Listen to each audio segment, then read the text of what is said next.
Hi everyone, I hope you're all well. Thank you again to everyone for the support and to all my subscribers.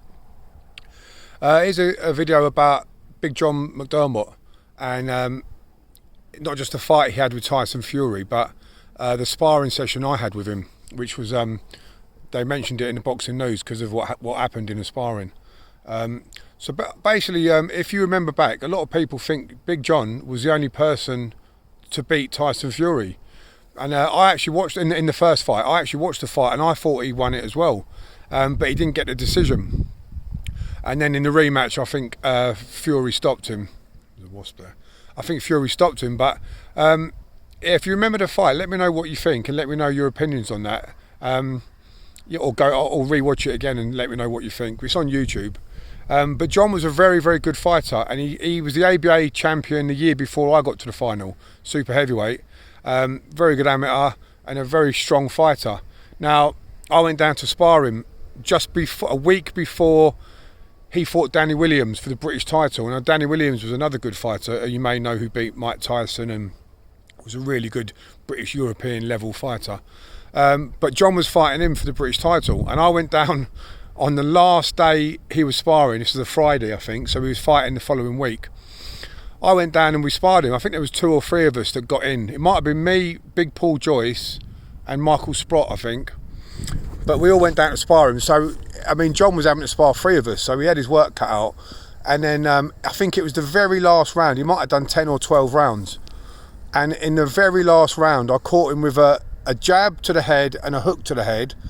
And I went down and hit him with a straight right to the body. And I could see he was hurt, but then I broke 2 of his ribs.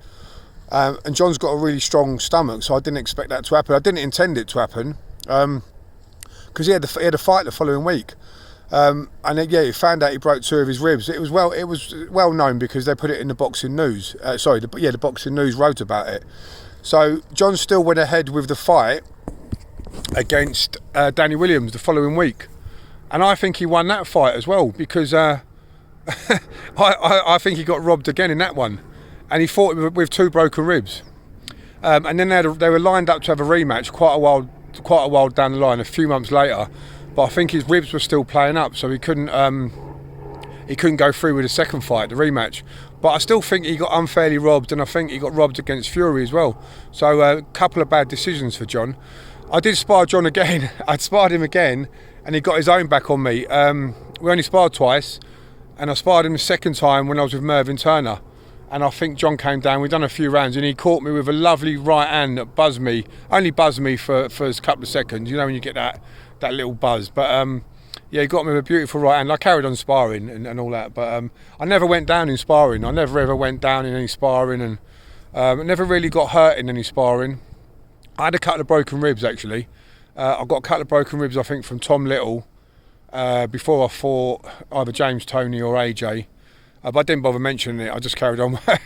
I carried on, and I tore my shoulder in one of them big fights as well before. But it's one of those things. Just get on with it. They're big opportunities, so you just got to go through it. But I never got hurt really. I got rocked a couple of times. Michael Sprott rocked me once with a combination, like a 4-punch combination, right on the jaw, and I was out on my feet for a couple of seconds. But not many people sort of hurt me. Sam Sexton peppered me with a lot of shots, so I couldn't really do anything. Another one who did land some good punches was young Joe Smythe. I sparred him once, and this is after I'd got the better of Derek Chisora 3 or 4 times. I got the better of Chisora in the sparring, and then I sparred Joe Smythe, and he battered me. He was only about 12.5 stone, and he cut me. He even cut me in the sparring as well. But he was a good puncher and a fast puncher. It just goes to show sparring's different from the fight, But it is what it is. It's all for learning. It's all learning, and I used to not be able to spar light. I used to think sparring was a fight, especially when you're up against the top pros. I used to think it was you've got to really fight and fight hard. I thought that's what they wanted as well. But yeah, it was good experiences sparring them sort of people. But yeah, I just thought I'd share that about John McDermott, how he got unfairly robbed, and what happened in our spars. All the best. Thank you again.